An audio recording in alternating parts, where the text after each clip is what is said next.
Je me suis toujours demandé pourquoi j'aimais tant la Bretagne. Pour sa culture, peut-être. Pour ses paysages, sans doute. Pour sa gastronomie, probablement. Eh bien, vous savez quoi ? Pour cette nouvelle saison de Demi-Sel, je vais répondre à cette question existentielle : pourquoi sommes-nous autant attachés à la Bretagne ? Suivez-moi et partons à la rencontre de Bretonnes et de Bretons, d'origine ou d'adoption, qui ont trouvé leur équilibre dans notre belle région. Je suis Charlotte et vous écoutez Demi-Sel, le podcast qui révèle la Bretagne. Je suis au Conquet dans le Finistère, je m'apprête à prendre le bateau Breisgau-Penarbed direction Ouessant. Il fait beau et la mer est calme. J'embarque ce matin pour 1 heure de traversée et je vais aller à la rencontre de Thomas qui est agriculteur sur l'île.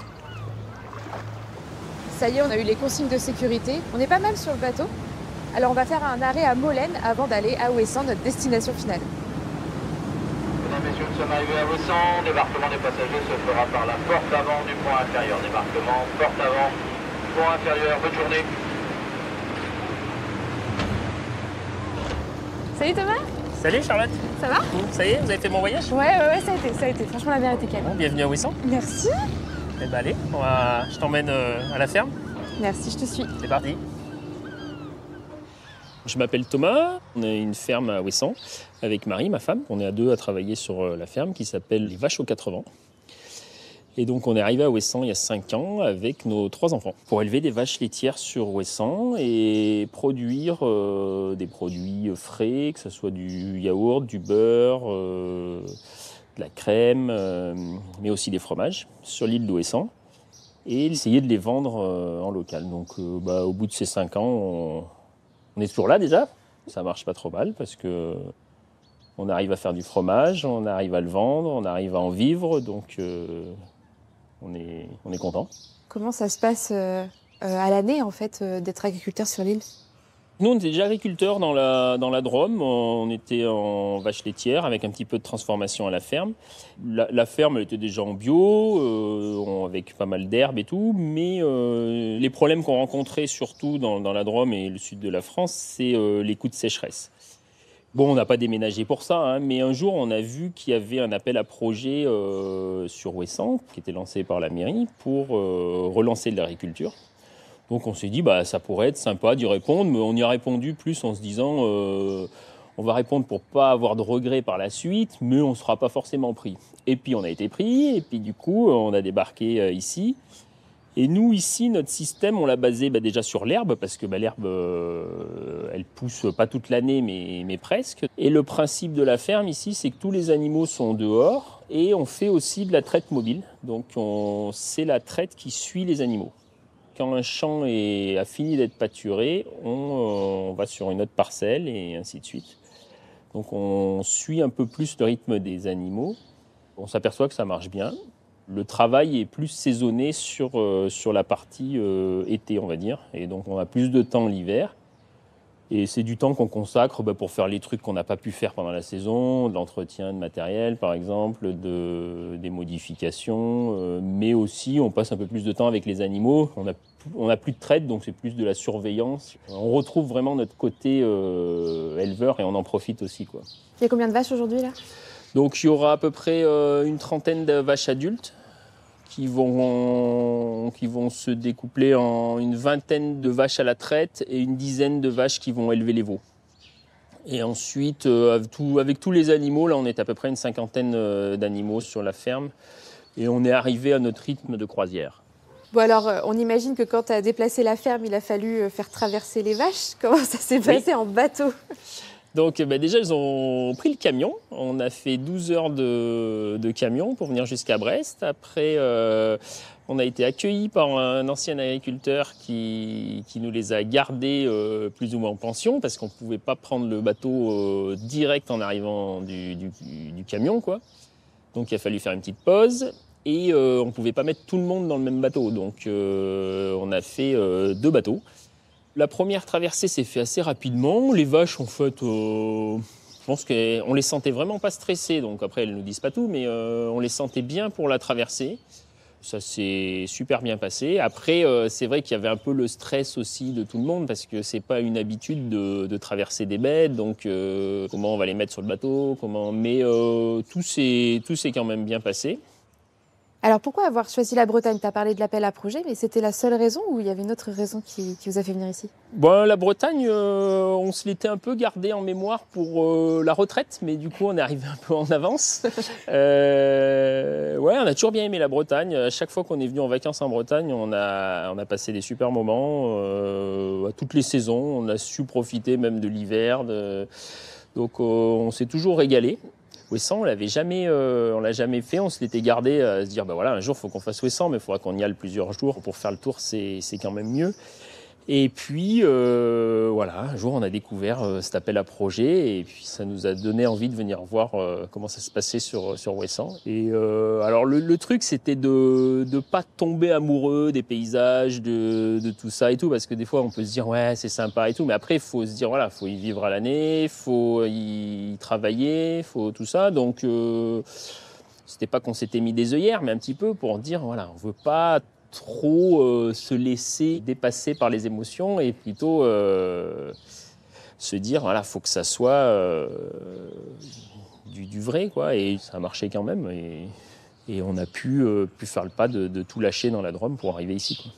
Comment ça se passe la vie sur l'île? Eh ben, la vie sur l'île, nous, on est déjà bien occupés par le boulot. Et après, on essaie de participer à plein de choses et c'est sympa aussi dès qu'il y a une fête ou une manifestation ou quelque chose. Moi, je trouve que les gens sont assez ouverts pour discuter.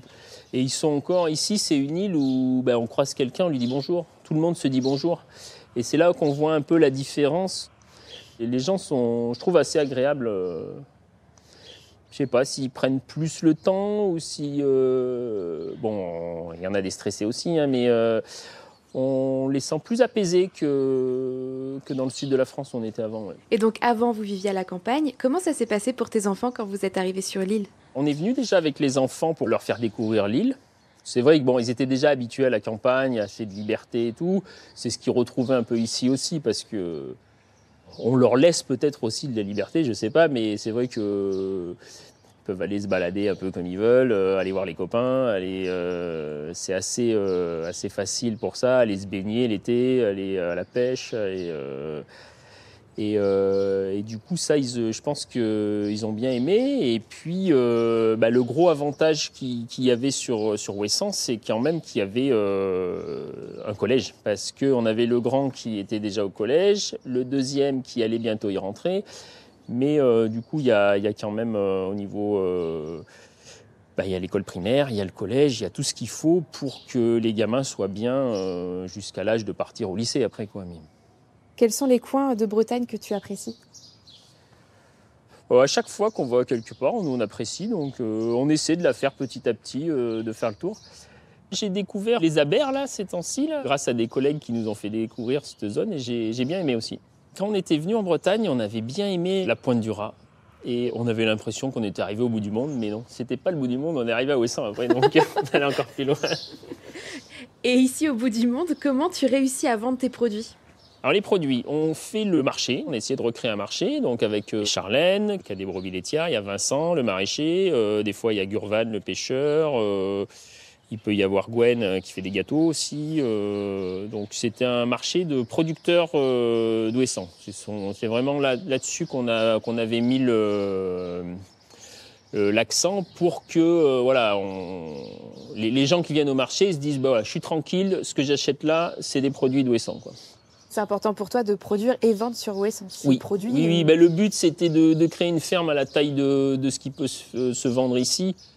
Et je me dis que sur le continent, il y en a d'autres qui peuvent faire le même système et ainsi de suite. Donc si chacun fait un peu ce petit processus, on peut couvrir un peu toutes les zones. Est-ce que tu peux me faire goûter un peu ce que vous produisez ici? Allez, je vais te montrer ça, comment on fabrique le fromage et on va goûter tout ça. Bonjour Marie. Bonjour. Donc voilà, Marie, c'est la maître des lieux ici parce que c'est Marie qui s'occupe principalement de la fromagerie. Et du coup, en plus, Ouessant, c'est l'île aux femmes. Donc, c'est-à-dire à l'origine, en fait, les hommes partaient à la mer, que ce soit à la marine marchande ou à la royale. Et du coup, ils quittaient l'île. Et c'était les femmes qui géraient l'île. Et du coup, c'est elles qui géraient l'île et qui gèrent encore. Tu gères l'île un peu, Marie? Je gère ma fromagerie du moins. C'est très bien déjà. Alors, qu'est-ce qu'il y a comme fromage là? Donc là, ça va être le plus doux. Je pense que ça va être le gruyère. Ça va être celui-ci, si vous voulez le goûter en premier. Bah ouais. Et ça, c'est la tome. Donc le gruyère, c'est un fromage qui est du mois de juillet l'année dernière, celui-là. Ok, je peux goûter? Attends, je vais vas-y. prendre un petit bout.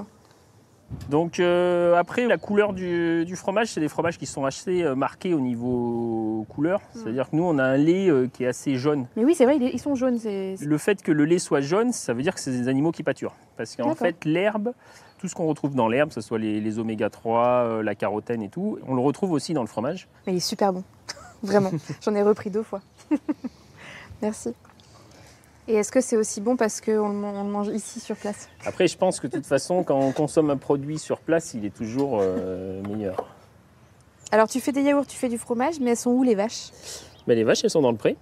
Tu peux nous emmener au Allez, on va aller voir les vaches.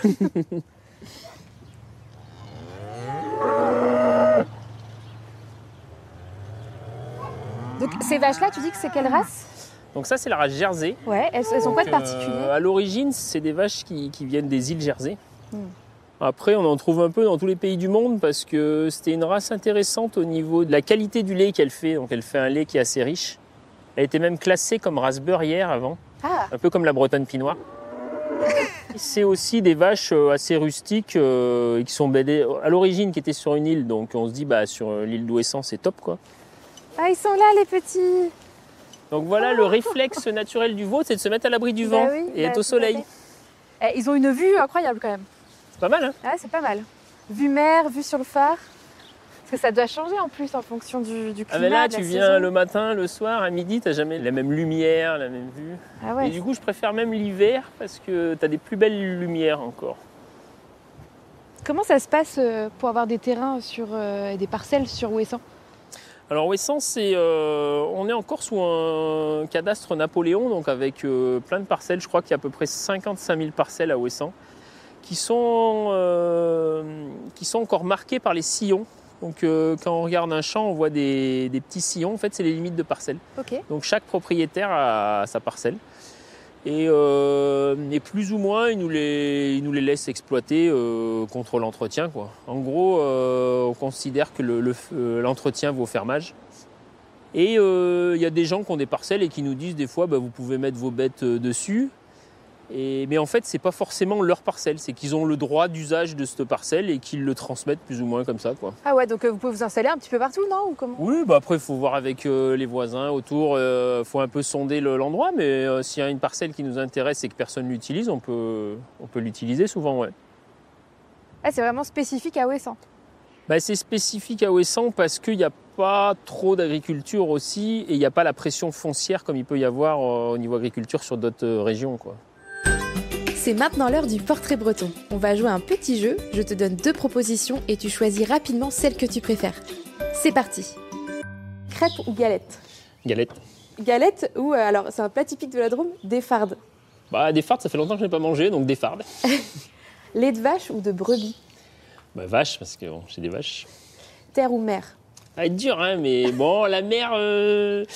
Je suis plutôt une personne de la terre, mais je me fais bien la mer quand même, donc la mer. Ouessant, c'est parfait. Oui. Plage ou prairie? Prairie. Beurre doux ou demi-sel? Demi-sel. Oui, oui. Encore heureux. Merci beaucoup Thomas pour ton accueil. C'était hyper passionnant. Merci à toi d'être venu, et j'espère à une prochaine. Je vais revenir, mais c'est sûr. Et je repars pas les mains vides en plus. Merci beaucoup. Bon retour. Merci, à bientôt. Salut. Merci de votre écoute. J'espère que cet épisode vous a plu. Demi-sel est un podcast proposé par la région Bretagne. Retrouvez les saisons de Demi-sel sur toutes les plateformes audio, ainsi que sur les réseaux sociaux et sur le site de la région, bretagne.bzh.